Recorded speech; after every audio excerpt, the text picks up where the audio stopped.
हाँ जी बाबा, ये रावण के सर जो माना एक के बाद एक सवाल पूछते जा रहे हैं और बाबा तो जवाब देते ही जा रहे हैं, लेकिन वह अंतिम सवाल किसका होगा जिसका बाबा का अंतिम जवाब होगा? जवाब सवाल का कोई अंत नहीं होने वाला है, इसलिए बाबा मुरली में कहते हैं वाद विवाद में पढ़ना नहीं है। फिर भी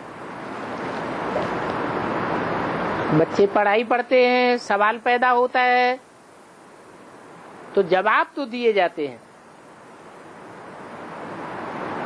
ये सवाल जवाब तब तक होते रहेंगे जब तक रावण की नाभि में बाण नहीं लगेगा। नाभि में 16,000 नसेनानियों का सम्मेलन है, तो सब प्रश्नों का समाधान हो जाएगा। एक ही रानी मक्खी निकलने से चारों ओर वातावरण में सन्नाटा छा जाएगा। लेकिन उसके लिए बोला है भारत माता शिव शक्ति अवतार अंत का यही नारा है।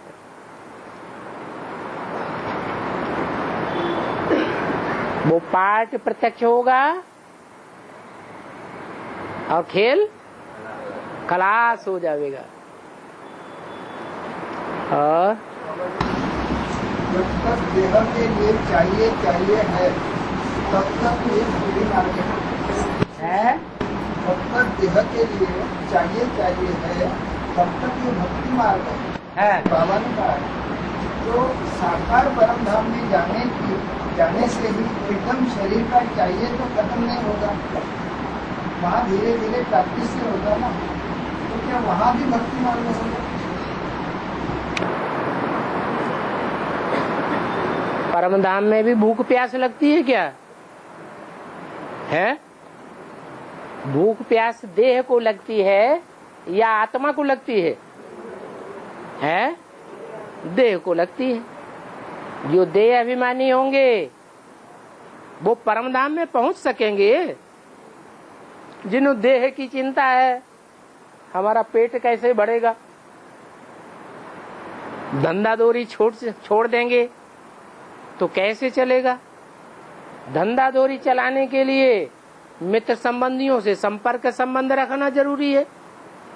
इनको छोड़ देंगे तो कैसे चलेगा? अब परमधाम में अकेले जाएंगे कि मित्र संबंधियों के साथ जाएंगे? हैं? अकेले जाएंगे। और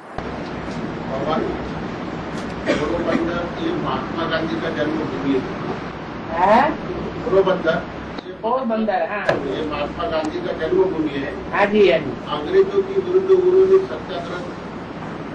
सत्याग्रह संग्राम का आरंभ किया था और उनके साथ अनेक लोग जुड़े गए थे। उनके साथ अनेक लोग जुड़े गए थे। हाँ। उसमें से कुछ पंतप्रधान भी बने, कोई मिनिस्टर बने, कोई बड़े बड़े अधिकारी भी बने। हाँ। और जो भी आज कलयुग के अंदर में है, हाँ, तो उनको आज पेंशन भी मिल रहा है। हाँ। तो ये बेहद भी इसका क्या मिली है? हाँ, जो बेहद के गांधी है वहाँ भी तो ऐसे ही हो रहा है। उनके बाल बच्चों में जिन्होंने तन मन धन लगाया, गांधी जी को दिया, वो आज ऊंची ऊंची गद्दियों पर बैठे हुए हैं। कुछ प्राप्ति तो होनी चाहिए ना। तो जैसे हद के गांधी के लिए है वैसे बेहद के गांधी के लिए। और ये बात उनके लिए ही नहीं है, बेहद के बापू और बेहद के बापू के बच्चों के लिए भी है। जो करेगा सो पावेगा जरूर। और आसाराम बाबा के बारे में कार्यक्रम में सारी घटना रहती है। किसके बारे में? आसाराम के बारे में क्या बात है? जनता खुश रखती है 25 मार्च के लिए सुनने के लिए। और सत्य कार्य के लिए तो काम आते हैं, तो भक्ति मार्ग में चल रहे हैं, आसाराम बाबा के कार्य में भक्ति मार्ग में चल रहे हैं, तो उनके लिए आगे के लिए क्या सबूत है? आगे के लिए क्या सबूत है उनके लिए? उनकी भलाई कैसी होगी? उनकी भलाई कैसे होगी? जो हुजूम होता है वो प्रजा वर्ग में जाता है या राजवर्ग में जाता है? तो भक्ति मार्ग का पेशगीर बहुत भारी है। ये सब कहाँ जाने वाले हैं? ये सब प्रजा वर्ग में जाने वाले हैं या तो भक्त बनने वाले हैं। दुनिया में भक्तों की संख्या ज्यादा होगी या सूर्यवंशी प्रजा की संख्या ज्यादा होगी? भक्तों की संख्या ज्यादा होगी। और बाबा, माँ के पेट में जो बच्चा होता है तो उसकी पूरी ढूंढन होती है नाखून से लेके, वो करने वाला प्रकृति सारा कार्य करती है। प्रकृति में सब कुछ नुदा हुआ है। प्रकृति माना स्वभाव, संस्कार। हर एक आत्मा का अपना अपना स्वभाव संस्कार तैयार होता रहता है। अच्छे कर्म करने से अच्छा स्वभाव संस्कार बनता है, बुरे कर्म करने से बुरा स्वभाव संस्कार बनता है। और स्वभाव संस्कार के आधार पर हर आत्मा का अपना अपना वायुमंडल बनता है। शरीर छोड़ने से 4 महीने पहले ही गर्भ में बच्चा तैयार हो जाता है, तैयार होना शुरू होता है। ये वाइब्रेशन का कमाल है। जिस आत्मा को शरीर छोड़ना है उसके वाइब्रेशन के आधार पर, उसके स्वभाव संस्कार के आधार पर प्रकृति बच्चे का शरीर तैयार करती है। प्रकृति जड़ है, जड़ होने के बावजूद भी अपने कार्य में मुस्तैद है। आत्मा तो चैतन्य है। जड़ की रचना होने के बाद फिर आत्मा प्रवेश करती है 4 महीने के बाद। तो ये सब बना हुआ बना ड्रामा है। इसे कोई बनाने वाला नहीं है। आत्मा में अपने अपने प्रकार के संस्कार भरे हुए हैं। ईश्वर की आत्मा ही क्यों न हो, जब संस्कार उदय होता है तो ईश्वर की आत्मा भी सृष्टि पर अपने आप उतरती है, कोई भेजने वाला नहीं है। हर आत्मा का अपना अपना पार्ट नुदा हुआ है। ईश्वर को मालूम होना चाहिए ना बाबा? ईश्वर को मालूम होना चाहिए। ईश्वर तो जन्म मरण के चक्र में ही नहीं आता, उसे नहीं मालूम होगा तो किसको मालूम होगा? ये तो बाबा वो मेन है ना। ये कौन नहीं जानता है कि ईश्वर मेन है? ये तो सारी दुनिया जानती है कि जो सुप्रीम सोल है वो ही मेन है। तो बना बनाया ड्रामा क्यों लगा दीजिए? बना बनाया ड्रामा इसलिए है कि ईश्वर ने नहीं बनाया है। इससे भी ऊंचा कौन है? ईश्वर तो सिर्फ आकर के ड्रामा का ज्ञान देता है, बनाया किसी ने नहीं है। न आत्माओं को बनाया, न ईश्वर को बनाया, न ड्रामा को बनाया, न प्रकृति को बनाया। इस सृष्टि को किसी ने नहीं बनाया। ये अनादि सृष्टि है, अनादि आत्माएं हैं। अनादि पार्ट हर आत्मा में नुदा हुआ है, ऑटोमेटिक है। और गर्भ में तो आत्मा को अपने पूर्व जन्म की स्मृति रहती है। गर्भ में आत्मा को अपने पूर्व जन्म की स्मृति रहती है। नहीं,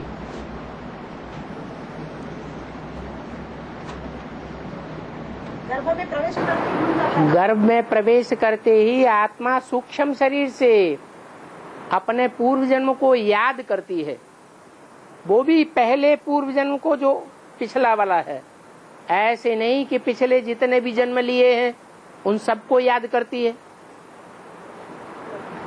और बाबा शरीर छोड़ने के बाद में त्वरित आत्मा जन्म लेती है तुरंत। तो फिर ये रस्म क्यों है बाबा? कोई 10 दिन करते हैं, कोई 10 दिन करते हैं शुद्धि क्या मरने के बाद में नहीं? ये तो हिंदुओं में अलग करते हैं, मुसलमानों में अपना कुछ अलग करते हैं, अंग्रेजों में अलग करते हैं, यहूदियों में अलग करते हैं, बौद्धियों में कुछ अलग करते हैं।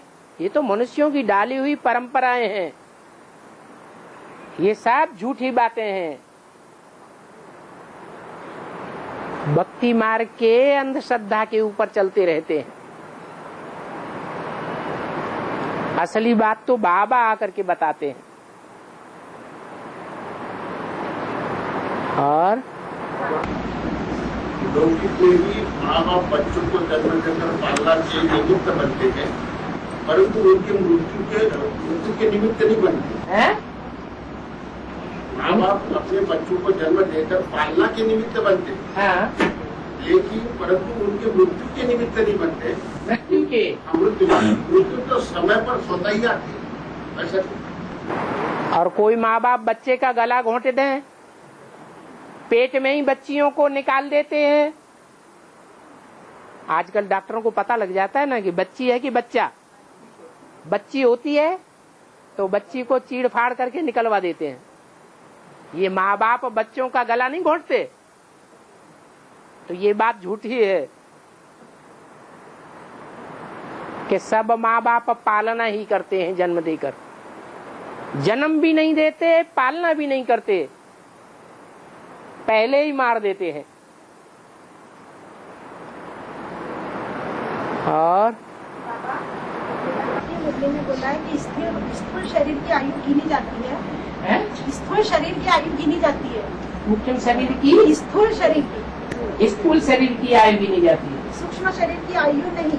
हाँ। फिर ब्रह्मा के लिए जो 100 साल की आयु बताई है, तो वो 88-89 में 100 साल पूरे करते हैं। हाँ। ब्रह्मा की जो 100 साल की आयु बताई है, हाँ। वो 88-89 में पूरे करते हैं। 89 में? 88-89 में 100 साल पूरे बताए ना। हाँ। तो उसमें तो फिर शरीर तो कहाँ सूक्ष्म शरीर उनका पूरा हुआ? तो सूक्ष्म शरीर की आयु ऐड की है ना बाबा। बच्चा जन्म लेता है तो पहले का जो शरीर है स्थूल शरीर, और इस स्थूल शरीर के साथ जो सूक्ष्म शरीर लगा रहता है, वो दोनों शरीर की आयु खत्म हो जाती है क्योंकि नया जन्म मिल गया। फिर भी जो 600 काल का बच्चा है वो अपने आप हंसता है, अपने आप रोता है, उसको कोई रुलाता नहीं है, हंसाता नहीं है। इससे साबित होता है कि उसका सूक्ष्म शरीर है या नहीं है। पूर्व जन्म की स्मृति में जाता है या नहीं जाता है। पूर्व जन्म की स्मृति में जाने के कारण ही हंसता है और रोता है। इससे साबित होता है कि भले बच्चे ने जन्म ले लिया, नया जन्म ले लिया, तो भी उसका सूक्ष्म शरीर बाद में काम करता रहता है। ऐसे ही ब्रह्मा की सोल भी बल पीपल के पत्ते पर अपना कार्य कर रही है, गर्भ से बाहर भी आती है, लेकिन 600 काल होने के कारण वो अभी भी गुलजार दादी के तन में जा रही है।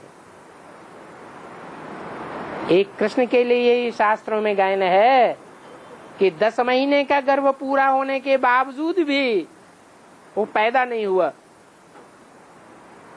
लंबा टाइम लगा देता है।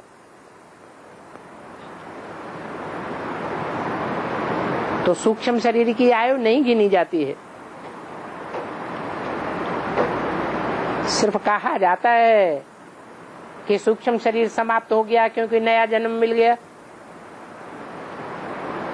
तो शास्त्रों में दिखाया है कि पीपल के पत्ते पर कृष्ण बड़े आराम से गर्भ में लेटा हुआ है। और कोई भी गलती करने से या पाप करने से बाबा को हम लिखते हैं तो आधा याद करने से यानी ये हो जाता है। आधा याद करने से नहीं, बाबा को लिख करके देने से आधा माफ हो जाता है। और याद करने से आधा माफ होता है। याद करने से आधा माफ नहीं होता, याद करने से पूरा भी माफ हो सकता है। बाबा को याद करने से पूरा भी माफ हो सकता है। जैसे कि 8 हैं अष्टदेव, वो याद से ही सारा माफ कर लेते हैं। दूसरी बार गलती करता है तो परसेंटेज कम हो जाएगा आधा का, और तीसरी बार या चौथी तो और भी परसेंटेज कम हो जाएगा। जितनी बार पोता में लिख करके देता रहेगा, बार बार पोता में लिख करके देता रहेगा, तो 1 बार माफ, 2 बार माफ, लेकिन फिर तीसरी बार माफ नहीं होता है, उसका परसेंटेज गिर जाता है। ऐसे नहीं बार बार आधा माफ होता रहेगा। और लेकिन अंत में ऐसी गलती करता है तो गलती करने के बाद उसका प्रायश्चित क्या होता है?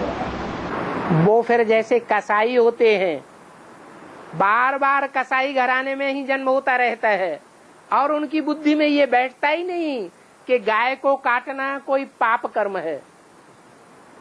किसी कसाई के बच्चे से पूछो, तुम्हारे घर में ये धंधा होता है, ये धंधा पाप है या पुण्य है, तो उसकी बुद्धि में आवेगा? नहीं आवेगा। तो जन्म जन्मांतर का पद निश्चित हो जाता है।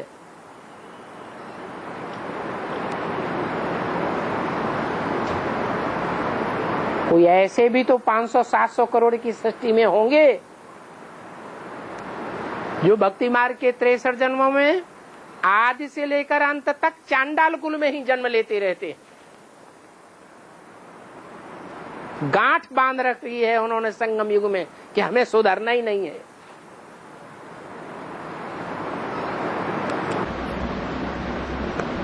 ऐसा उसका पाप है बाबा, इसका प्रायश्चित ही होता है।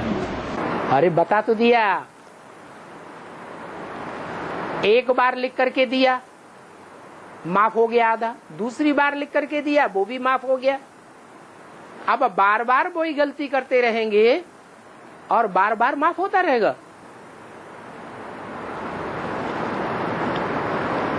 और चिट्ठी लिखने से पाप पूरा करता है कि बाबा को डायरेक्ट बताने से पाप करता है? चिट्ठी लिखना अलग बात, पोता में लिख करके देना अलग बात। चिट्ठी लिखते हैं तो बाबा समझ जाते हैं कि बच्चा अभी जिंदा है। चिट्ठी भी नहीं लिखते, ईमेल भी नहीं देते, कोई फोन भी नहीं आता, तो बाबा समझ जाते हैं कि बच्चा मर गया होगा। और बच्चे बाबा आने के बाद में आते हैं ना, हम तो चिट्ठी नहीं लिखती, बाबा से मिलते तो है ना। अरे जब मिलते हैं तो चिट्ठी लिखने की क्या दरकार? मिले हुए को चिट्ठी लिखने की दरकार होती है, या जो नहीं मिलते हैं उनको चिट्ठी लिखने की दरकार होती है। और पुनः वार्तालाप में बोला है कि प्रजापिता सारी दुनिया का पूर्वज है। प्रजापिता सारी दुनिया का पूर्वज है, खासकर बौद्ध धर्मियों का पूर्वज है। खासकर बौद्ध धर्मियों का पूर्वज है। बौद्ध धर्मियों का? हाँ, बौद्ध धर्मियों का पूर्वज है। और दूसरे धर्म वालों का पूर्वज नहीं है? खासकर बोला है। खासकर? ऐसी तो कोई बात नहीं। सारी दुनिया का पूर्वज का मतलब हर धर्म का पूर्वज है, और वो अकेला पूर्वज नहीं है। जो भी अष्टमूर्तियां हैं, जो भी अष्टदेव हैं, वो सब दूसरे दूसरे धर्मों के पूर्वज हैं। और बाबा ये तो विनाश से रोज खाए जैसा खाते हैं, उनको कोई पाप नहीं लगता। क्या करते हैं? मांस खाते हैं। हाँ, तो ये ऐसे भगवान ने क्यों ऐसे रोज मांस खाते हैं, उनको कोई पाप? भगवान ने क्या किया? ऐसे क्यों बनाए? भगवान ने बनाया। अभी तो आपने जवाब लिया, भगवान नहीं बनाता। भगवान नहीं बनाता बाबा, लेकिन वो बच्चे तो है ना। बच्चे हैं तो किसके बच्चे हैं? भगवान के बच्चे बने वो। अभी जो मांस खाना ही नहीं छोड़ पाते, वो भगवान के बच्चे कहाँ से हो गए? इतनी सारी करोड़, इन्हें 700 करोड़, 700-500 करोड़ दुनिया है, उसमें भगवान के बच्चे वो ही हैं जो अपन को आत्मा समझते हैं, आत्मिक स्थिति में स्थित रहते हैं। हाँ जी, ये ज्ञान के आधार से हो गए बाबा। हाँ जी, जो बाप के बच्चे बने ही नहीं, जिन्होंने अपन को आत्मा समझा ही नहीं, जिनकी बुद्धि में ये न बैठता है कि हम आत्मा हैं, हमारा बाप परम पिता परमात्मा है, वो बाप के बच्चे कैसे हो गए? तो उनको क्या सजा मिलेगी? उनको तो सारी जिंदगी सजा ही सजा है, क्योंकि जन्म ही उनके कम हो जाते हैं, कीड़े मकोड़ों में से भी जन्म हो जाते हैं। और भक्ति मार्ग में बताया है कि कल्प के प्रारंभ में जब ब्रह्मा के मुख से वेद निकल रहे थे, कल्प के प्रारंभ में जब ब्रह्मा के मुख से वेद निकल रहे थे, तब एक असुर ने चौथे वेद को ग्रहण कर लिया। बाद में उसी असुर ने अथर्व ऋषि के रूप में ब्राह्मण जन्म लेकर उस वेद के संकलन को संकलित कर महादेव को अर्पण किया, जिसे अथर्व वेद के रूप में महादेव ने मान्यता दी। तो इसकी शूटिंग कैसे बाबा की चौथा वेद? ये शास्त्रों की बातें हैं, ये शास्त्रों का भूसा है, यह मुरली का महावाक्य है, या अव्यक्त वाणी का महावाक्य है। भगवान आकर के शास्त्रों का सार सुनाते हैं, तो बाकी सब क्या है? भूसा है। तो आप कहाँ से ये भूसा उठा के लाए? नहीं बाबा, 4 वेद में अथर्व वेद को ये मुरली में कहीं आया? मुरली में तो आया नहीं। लेकिन बाबा चारों वेदों के बारे में बोलते हैं। 4 वेद हैं, वो तो चैतन्य हैं। 4 जो सनत कुमार हैं, वो ही 4 वेद हैं। ब्रह्मा के मुख से पहले क्या निकले? वेदवाणी निकली, तो वो निकले, वो तो ठीक। लेकिन फिर असुर ने ऐसा किया, वैसा हुआ, ये सब शास्त्रों का भूसा है। हमको क्या चीज उठानी है? जो मुरली में बोला है वो उठाना है, अव्यक्त वाणी में बोला है वो उठाना है, या उसका जो अर्थ निकलता है वो उठाना है। कि शास्त्रों में जो कुछ भी लिखा है सब कुछ उठाना है। शास्त्रों में जो सब कुछ लिखा है, एक व्यक्ति ने लिखा है या अनेकों ने लिखा है? अनेकों ने लिखा है। और धन के कारण लंका की सारी स्थिति तमोप्रधान हो गई है। धन के कारण लंका की सारी समाज की तमोप्रधान स्थिति हो गई। तो लंका के द्वारा सतयुग में सुख और शांति कैसे होगी? क्या लंका? क्या धन के कारण लंका के सारे समाज में तमोप्रधान स्थिति हो गई थी, तो फिर धन के द्वारा सतयुग में सुख और शांति कैसे होगी? धन के कारण? कौन से धन के कारण सुख शांति होती है? ज्ञान धन से सुख शांति होती है या स्थूल धन से सुख शांति होती है? और बाबा, शंकर को पवित्र कहा है, वह विष पीने वाला नहीं है। मुरली में बोला है कि शंकर को पवित्र कहा है, वह विष पीने वाला नहीं है। शंकर तो सूक्ष्म वतनवासी है। जो सूक्ष्म वतनवासी होते हैं वो फरिश्ते होते हैं या विकारी होते हैं? हैं? फरिश्ते होते हैं। और सूक्ष्म वतन कोई ऊपर अलग चीज नहीं है। जो मन बुद्धि की ऊंची स्टेज है वो ही सूक्ष्म वतन है।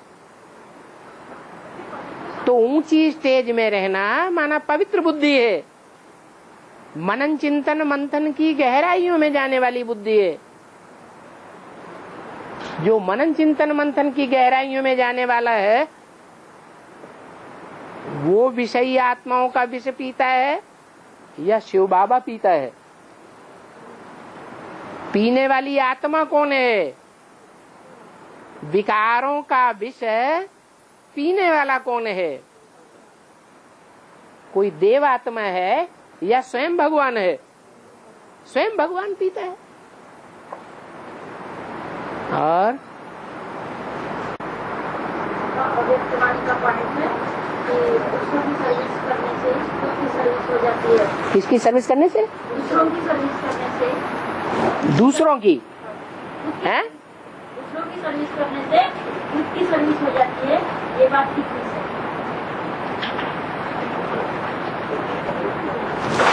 सर्विस करने से खुद की सर्विस हो जाती है। हाँ। दूसरों को वाइब्रेशन देने से की आत्मा पवित्र हो जाती है। ठीक है। दूसरों की सेवा में लगे रहेंगे तो सेवा करने वालों को बाबा याद करता है। जिनको बाबा याद करता है उनको याद की ज्यादा ताकत मिलेगी या दूसरे लोग याद करते हैं उनको याद की ताकत ज्यादा याद मिलेगी? है? ज्यादा ताकत किसको मिलेगी?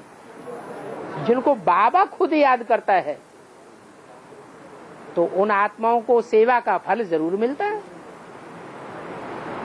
देखना सिर्फ ये है कि हम सेवा करते हैं या डिससर्विस करते हैं। कहीं बाबा की बदनामी करने वाला कोई काम तो नहीं करते हैं, क्योंकि बाबा ने ये तो बता दिया किसी की छुपी नहीं रहेगी। कोई कितना भी अभी छुपाता रहे लेकिन अंत में सब का सब कुछ क्लियर हो जाएगा, प्रत्यक्ष हो जाएगा।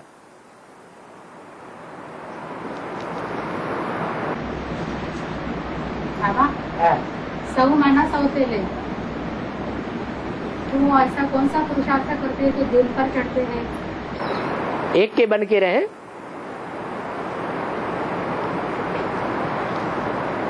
हाँ,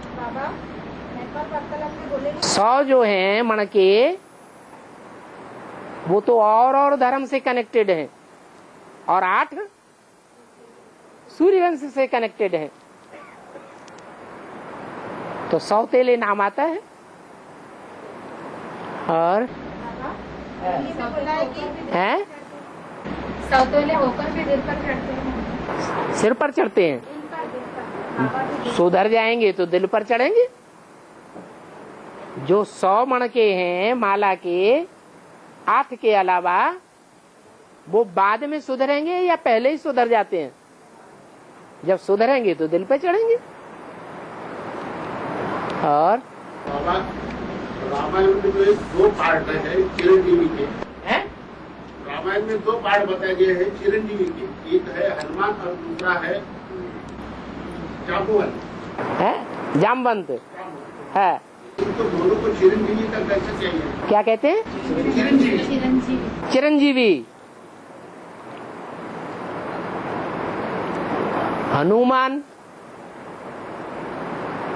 पार्ट किसका है? तो ब्रह्मा बाबा का पार्ट है।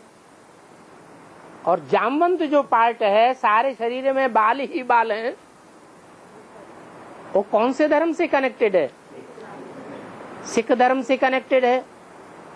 तो इससे साबित होता है कि सिख धर्म से कनेक्टेड भी कोई अष्ट देव है जो सूर्यवंशी है पक्का। और जो सूर्यवंशी होते हैं कितने जन्म लेने वाले होते हैं? पूरे 84 जन्म लेने वाले होते हैं। ब्रह्मा की आत्मा भी कितने जन्म लेती है? 84 जन्म लेती है। इसलिए चिरंजीवी हैं, लंबा जीवन है इनका। पहले का भी लंबा जीवन और अंतिम का भी लंबा जीवन। तो बीच वालों का जीवन लंबा होगा या नहीं होगा? उनका तो होगा ही होगा। और पॉइंट है, लक्ष्मी पवित्र कन्या है, गंगा फिर भी शादीशुदा है, उतनी पवित्र नहीं है। गंगा फिर भी शादीशुदा है उतनी पवित्र नहीं है। गंगा ने किसके साथ शादी की?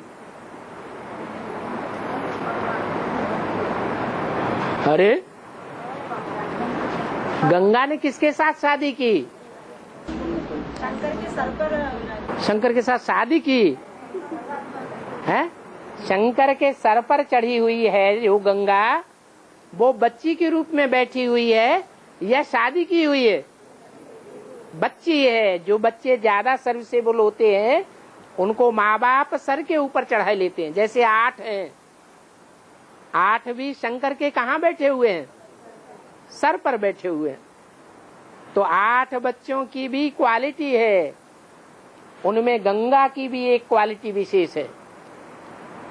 इसलिए ये नहीं कहेंगे कि गंगा शादी की हुई है। अगर शादी भी कही हुई है, शास्त्रों में किसी ने दिखा दिया है, तो नाम क्या दिया है जिसके साथ शादी हुई है? हैं? ना? अरे 8 वसु पैदा हुए ना, उनमें भीष्म पितामह अंतिम पुत्र पैदा हुआ, बाकी को गंगा ने नदी में बहा दिया। तो किसके पुत्र थे वो? है? शंकर के पुत्र थे। शांतनु माने कोई ऐसा पार्टधारी भी है संगम युग में जिसको शांतनु शादियों पे शादी कराए चले जा रहे हैं, शांति उनको मिलती नहीं है। वो कौन सा पार्ट है? जो आदि से अंत तक देखने में आता है कि बेहद का गृहस्थी है, हद की गृहस्थी नहीं है। जो हद की गृहस्थी वाले होते हैं उनको 1 रानी होगी, 2 रानी होंगी, 4 रानी होंगी। निजाम बादशाह को 500 रानियां थी, लेकिन उसको कितनी रानियां दिखाई हैं? 16,108 रानियां भी दिखाते हैं। तो शांति नहीं है, अंत तक अशांति है। इसलिए नाम रख दिया शास्त्रों में शांतनु। और नारियल को श्रीफल भी कहते हैं, नारियल को श्रीफल कहते हैं। और उसको नारियल को श्रीफल नहीं कहते हैं, बेल को कहते हैं श्रीफल। भक्ति मार्ग में नारियल को श्रीफल कहते हैं। नहीं,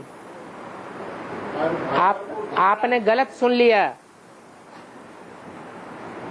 जो 3 पत्तों वाला वृक्ष है, जिसके 3 पत्ते शिव के ऊपर चढ़ाए जाते हैं, वो 3 पत्ते कौन है? ब्रह्मा विष्णु शंकर है। उन 3 पत्तों वाले वृक्ष से जो फल पैदा होता है वो है श्रीफल। श्री माने श्रेष्ठ है। वो कौन सा श्रेष्ठ फल है? जो ब्रह्मा विष्णु और शंकर, इन तीनों पार्ट के डिक्लेयर होने के बाद संसार में प्रत्यक्ष हो जाता है। पेट को दुरुस्त बनाता है। क्या? पेट को बहुत फायदेमंद फल है, उसको कहते हैं बेल, बिल्व पत्र कहते हैं। ब्रह्मा विष्णु शंकर का जब पार्ट प्रत्यक्ष होता है तो लास्ट में वो पार्ट भी प्रत्यक्ष हो जाता है जिसे लक्ष्मी कहा जाता है। लक्ष्मी नारियल नहीं है। रियल है या नारियल है? वो तो रियल है। नारियल फिर कौन है? हैं? ऐसा नारियल पार्ट है जो तुम बच्चे भी समझ न सको। रियल पार्ट है या नारियल पार्ट है? है? नारियल पार्ट है। जो पार्ट देखने सुनने में आता है वो पार्ट नहीं है। इसलिए तुम बच्चे भी समझ नहीं सकते। नारियल का फल ऐसा है जो पेड़ बहुत लंबा हो जाता है, बहुत ऊंची स्टेज में चला जाता है, तब उसके फल लगते हैं। 3 आंखें होती हैं उसको। तो कौन सा देवता है जिसको 3 आंखें होती हैं चैतन्य में? शंकर ही है। 3 आंखें जो होती हैं, वो 3 आंखों वाला फल किसके ऊपर चढ़ाया जाता है? शिव के ऊपर भी चढ़ाया जाता है और देवी के ऊपर भी चढ़ाया जाता है। जहाँ जहाँ देवी के मंदिर हैं वहाँ नारियल फोड़ते हैं और फिर देवी पर अर्पण करते हैं। वो अहंकार की वजह से तोड़ा जाता है नारियल। हाँ जी, वो है ये अहमदाबादी। क्या सबको झुकाने के बाद फिर अर्पण हो जाता है। और चंदन का क्या महत्व है? जो बड़े बड़े लोग मरते हैं तो उनको जलाते हैं, चंदन का क्या महत्व है? बड़े आदमी वो हैं जो अच्छा काम करके जाते हैं, उनको बड़ा आदमी कहा जाता है। जैसे गांधी जी ने शरीर छोड़ा तो बड़े आदमी थे, इसलिए उनको चंदन की लकड़ियों में जलाया गया। चंदन की लकड़ी का मतलब ये है खुशबूदार लकड़ी, खुशबू देने वाली लकड़ी। बड़े आदमी उनको ही कहा जाता है जो अच्छा काम करते हैं। अच्छे कर्मों की खुशबू फैलती है संसार में, तब उनको बड़ा कहा जाता है। भक्ति मार्ग में भगवान को भी लगाते हैं क्या? चंदन वो तो सबको लगाते हैं। जितने भक्त हैं अपने माथे पर चंदन का टीका लगाते हैं, तो सब भगवान हो गए क्या? और बाबा, बाप अन्य बच्चों को बच्चा बच्चा कहते हैं। बाबा बच्चों से बात करते हैं तो बच्चा बच्चा कहते हैं, लेकिन माया को ही बेटी क्यों कहा है, बच्चा नहीं कहा? अरे शिव के जो बच्चे होते हैं कि बच्चियां भी होती हैं?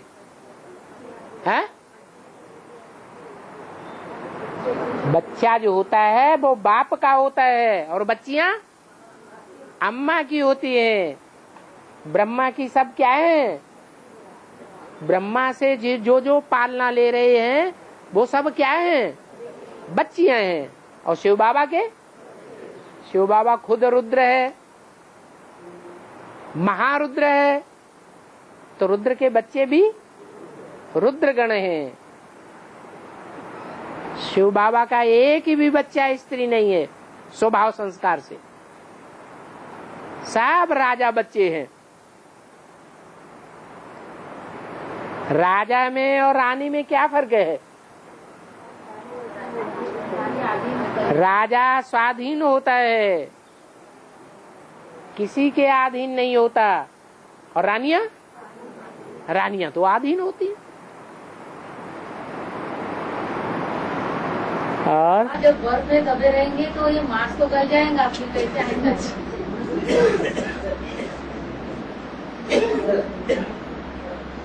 फल रखा जाता है फ्रीज में, तो सड़ा हुआ फल रखेंगे या सड़ना शुरू हो जाता है ऐसा फल रखेंगे तो वो सड़ेगा, या ताजा फल रखेंगे वो सड़ेगा? सड़ा हुआ सड़ जाएगा। जिन्होंने याद नहीं किया होगा वो सड़ेंगे, जिन्होंने पूरी याद की होगी, पाप कर्मों को दग्ध कर लिया, उनके सड़ने का क्या सवाल है?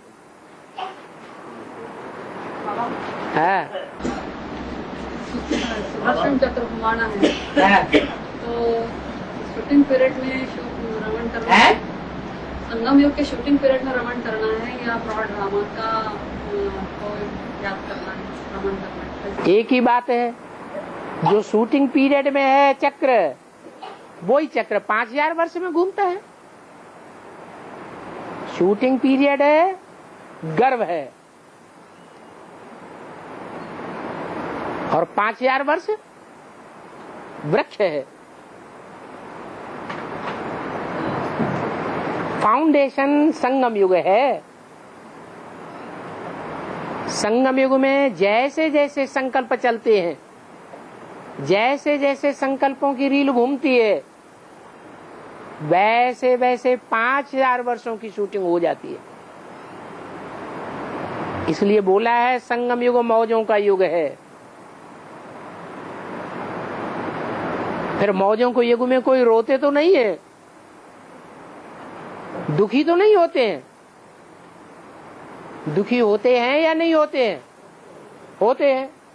इसका मतलब जो भगवान ने आकर के ज्ञान दिया है, उस ज्ञान में परिपूर्ण है या अपूर्ण है? अपूर्ण है, इसलिए रोते हैं, दुखी होते हैं, अशांत होते हैं। नहीं तो ईश्वर का ज्ञान खुद को भी सुख देने वाला है, और वो ईश्वर का ज्ञान दूसरों को सुनाए तो दूसरे भी खुश रहें।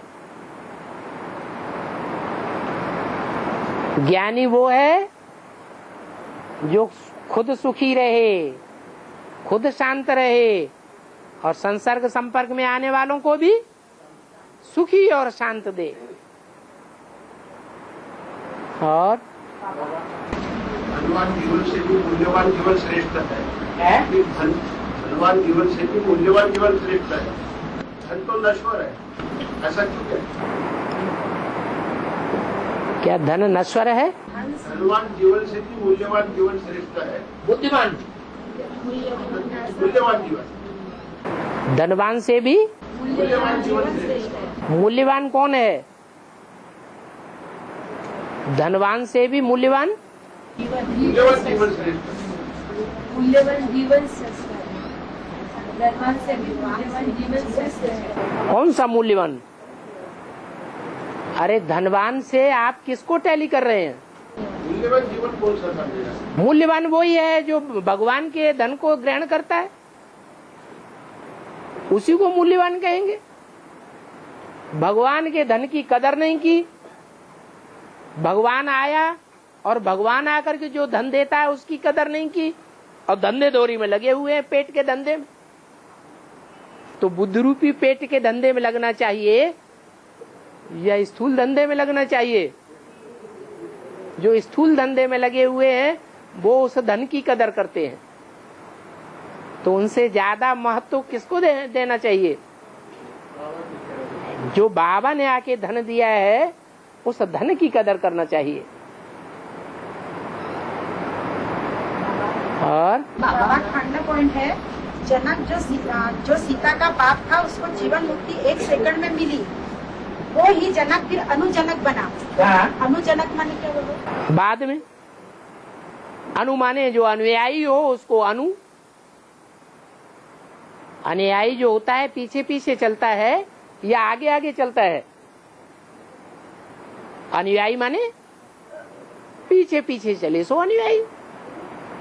तो अनुराधा कहें, जरूर राधा के पीछे पीछे अनुराधा चली, जनक के पीछे पीछे अनुजनक।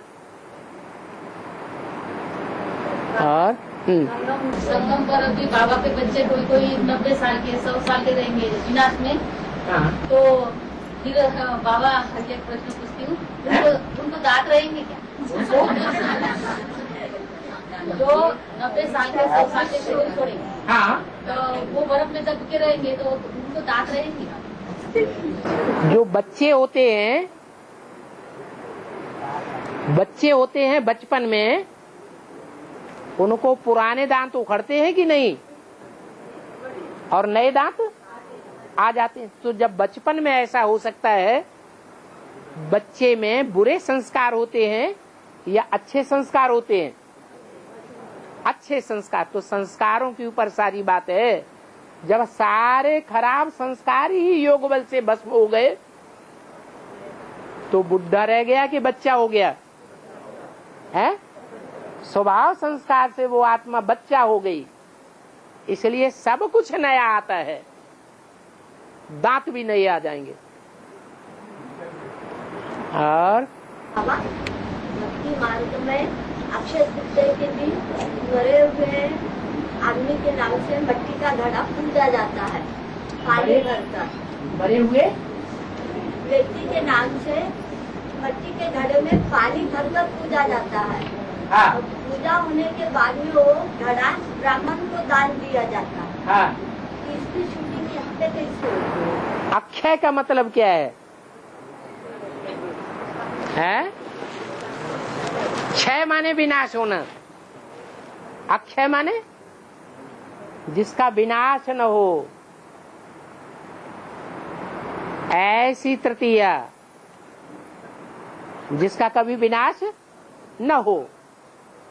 उस अक्षय तृतीया में जो मरते हैं वहां तो शरीर से मरते हैं, और संगम युग में कैसे मरते हैं? देह अभिमान से मरते हैं। तो संगम युग में जो देह अभिमान से मरते हैं उनकी निशानी है कि उनका जो बुद्ध रूपी घड़ा है उस घड़े में पानी भरा जाता है। कौन सा पानी? ज्ञान जल भरा जाता है। वो ज्ञान जल जरूर किसी के अंडर दी कंट्रोल चलेगा कि मनमाने तरीके से चलेगा है? संगम युग में जिसका बुद्ध रूपी घड़ा भरा हुआ होगा वो भगवान के अंडर में चलेगा या मनमाने तरीके से चलेगा? है? हाँ, भगवान के अंडर में चलेगा ना। और भगवान बिंदी को मानेगा या किसी साकार को मानेगा? जो साकार है वही महाब्राह्मण है। वो महाब्राह्मण होते हैं ना। बाबा भी कहते हैं मैं कौन सा ब्राह्मण हूँ जो तुम्हारा पुरानापन लेता हूँ, कखपन लेता हूँ और तुम्हें सब कुछ नया देता हूँ। तो इस समय की यादगार है। और हाँ, माया तुम पर टैक्स लगाती है। माया क्या लगाती? टैक्स लगाती। टैक्स टेस्ट कर लगाती है, मैंने टैक्स लगाती माया। है। हाँ, माया कर लगाती है। माया कौन सा कर लगाती है?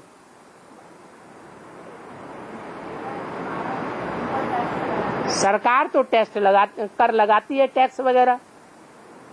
माया टैक्स कौन सा लगाती है? हाँ? बेकार कोई टैक्स है? ये टैक्स है? ये क्या बात हुई? है बाबा जो बिल गेट्स है ना बाबा, बिल गेट्स सॉफ्टवेयर की दुनिया में बुद्धिमान, बिल गेट्स सॉफ्टवेयर की दुनिया में जिनको बुद्धिमान माना जाता है। डॉक्टरों की दुनिया में, सॉफ्टवेयर की दुनिया में, हाँ सॉफ्टवेयर की दुनिया में बाबा उनकी बुद्धि में विनाश आ रहा है? उनकी बुद्धि में विनाश आया हुआ है। माना वो दक्षिण ध्रुव पर अरबों डॉलर खर्चा करके बीज इकट्ठा कर रहे हैं पूरे। दक्षिण ध्रुव पर बीज लाखों बीजों को इकट्ठा करके रखा है उन्होंने। दक्षिण ध्रुव? हाँ, अरबों रुपए खर्चा करके। दक्षिण ध्रुव में बर्फ के पहाड़ हैं, वहाँ तो कोई जीव जंतु भी नहीं है, फिर भी उसी पहाड़ों में उन्होंने ऐसे तिजोरिया जैसे बना के रखे हैं। और एटम बम फटने वाले हैं और ओजोन किरण भी फट रही है। तो वो बर्फ के पहाड़ फट पड़ेंगे तो वो बीज सुरक्षित रह पाएंगे। हाँ, उनकी बुद्धि में ये आया है कि ऐसे बनाए कि कितना भी विनाश हो जाए लेकिन ये बीज वैसे ही सुरक्षित। तो वो पहाड़ सुरक्षित रहेंगे। जब पहाड़ ही सुरक्षित नहीं रहेंगे तो बीज कहाँ से सुरक्षित रह जाएंगे? ये शास्त्रों से ये बातें उठाई हैं, शास्त्रों से बातें उठा करके उन्होंने एटम बम तैयार कर लिए। वास्तव में बातें यहाँ की हैं। हम ऊंची स्टेज में जाएंगे तो दुनिया की जो चुनी हुई आत्माएं हैं, श्रेष्ठ से श्रेष्ठ आत्माएं हैं हर धर्म की, वो हर धर्म की आत्माएं ऊंची स्टेज में पहुंचेंगी। जैसे ध्रुव, दक्षिणी ध्रुव और उत्तरी ध्रुव में ऊंचे ऊंचे पहाड़ हैं, ऐसी ऊंची स्टेज में जब हम पहुंचेंगे तो सुरक्षित हो जाएंगे। दुनिया के विनाश का असर उनके ऊपर नहीं होगा।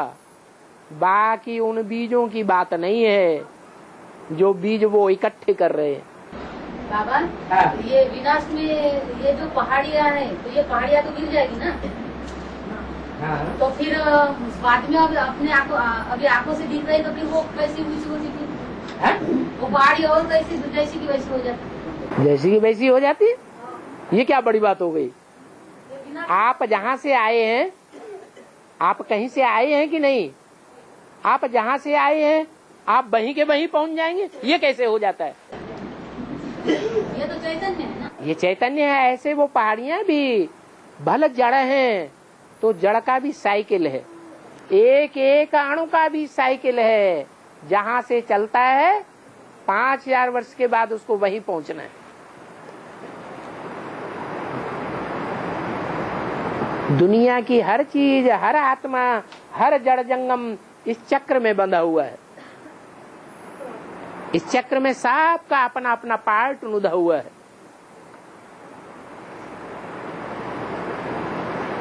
और राजधानी और प्रजा बनाने का भी तुम्हारे अच्छे कर्मों में छुपी हुई है। राजधानी क्या? राजधानी और प्रजा बनाने का बीच, हाँ, तुम्हारे अच्छे कर्मों में भी बसी हुई है क्या? हाँ। प्रजा अच्छे कर्म थोड़े ही करती है। प्रजा के लिए ये नहीं कहेंगे कि वो अच्छे कर्म करती है। प्रजा भी अगर अच्छे कर्म करे तो प्रजा वर्ग को भरी ढोनी पड़ती है राजा की, या राजा को कंट्रोल में चलाती है? हैं? भरी ढोनी पड़ती है। इसलिए प्रजा बनना ये कोई अच्छा कर्म नहीं है। और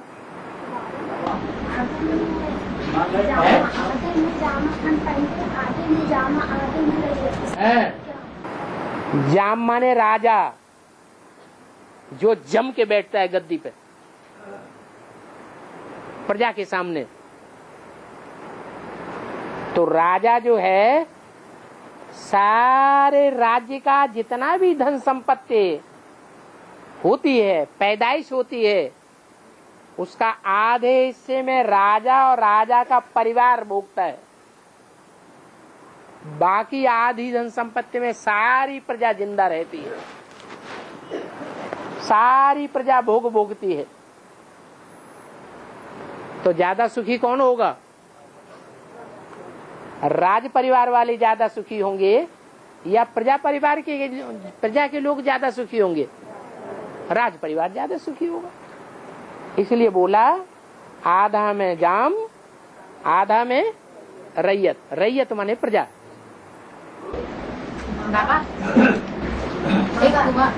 एक स्कूटी में लगता ही है, चारों तरफ लंबाए फेरे फिर भी हर दिन दूर रहे। हाँ, चारों तरफ लगाए फेरे फिर भी हरदम दूर रहे।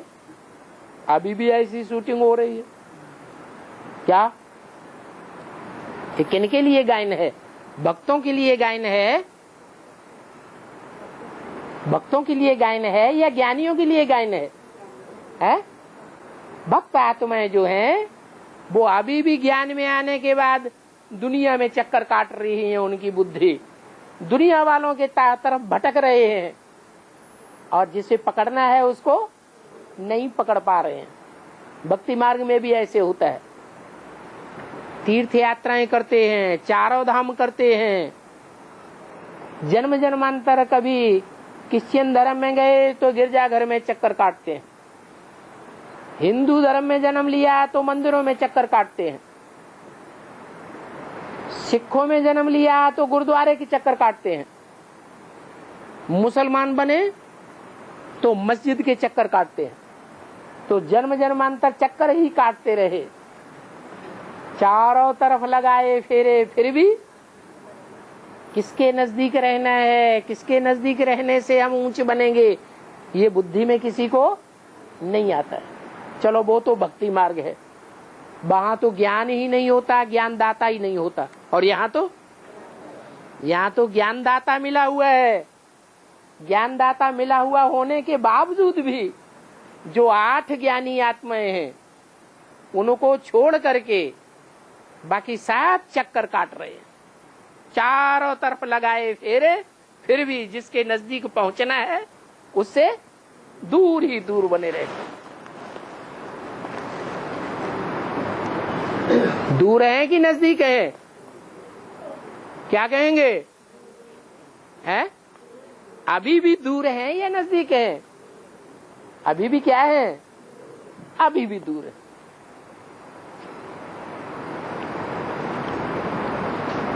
आठ के लिए गायन है कि 8 नजदीक पहुंच जाते हैं, खोपड़े पर समा जाते हैं, दिल में समा जाते हैं, और बाकी भले 108 के दाने हैं तो ये दाने नंबरवार दूर होंगे या सब एक जगह होंगे? सब एक जगह हो ही नहीं सकते।